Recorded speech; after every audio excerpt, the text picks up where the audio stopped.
If you came back from Vietnam thinking the banh mi in Australia is better, you were eating at the wrong carts.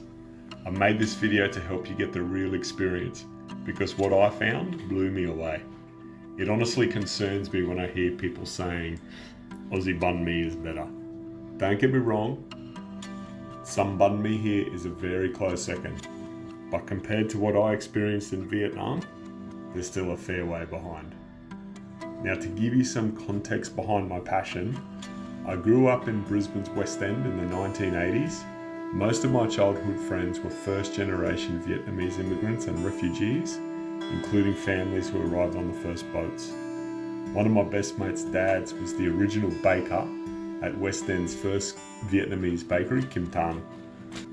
Fast forward to 2024 and 2025, I was lucky enough to spend over a month in Vietnam across 2 trips, and the banh mi, mind-blowing. From simple fried eggs with whole green chilies to my first taste of rich pork liver pate. Now for the first experience I want to share, the one that truly surprised me, banh mi cha ca, a breakfast roll filled with freshly fried fish cake.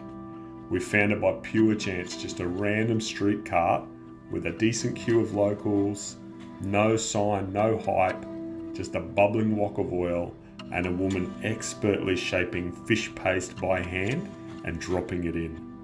Then the genius touches, Vietnamese mint, that wild burst of sweet commercial chili sauce, and the crusty baguette still warm from the grill. The next banh mi I want to talk about came from another random breakfast cart, this time set up outside a local bus terminal in Nha Trang.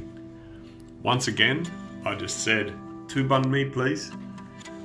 I watched with a mix of caution and curiosity as a couple of eggs were fried and then boom, a massive spoonful of oily pork fat goodness was scooped into the baguette. This pot looked like it had been simmering forever, layers of flavour just building over time.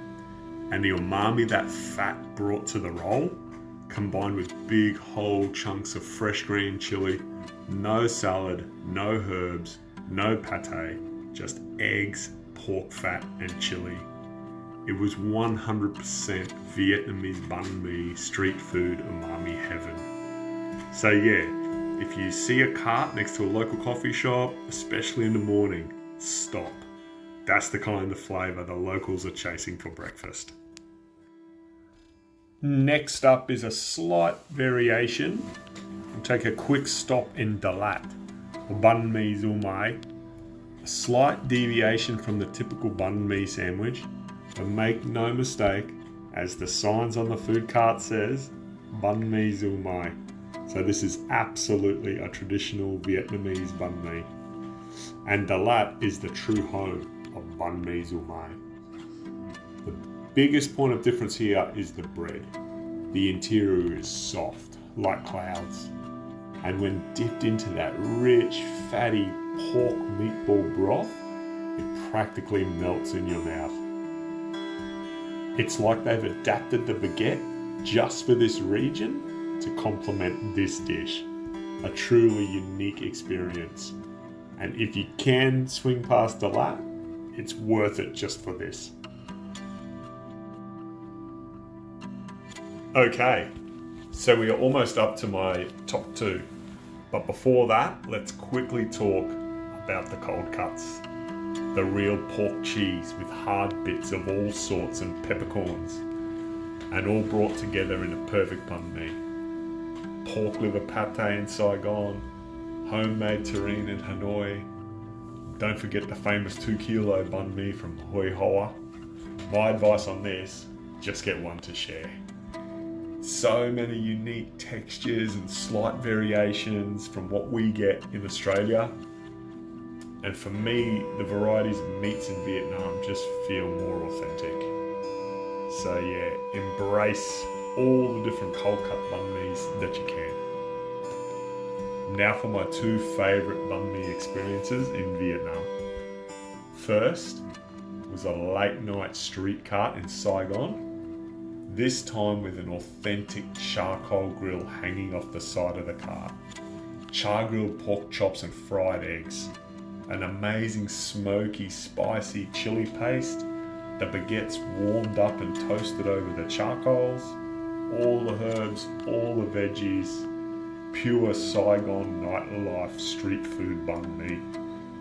Absolutely spectacular.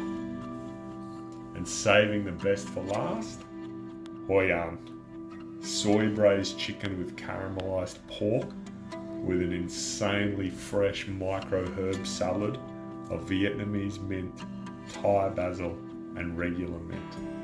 And somehow topped off with commercial hot chili sauce straight from a bottle. The extra sweetness just worked amazing. Also, it was a very spicy chili sauce, I might add. The other massive game changer in Hoi An is the bread. They are much smaller, thicker, chewy crust, almost French baguette level of chew.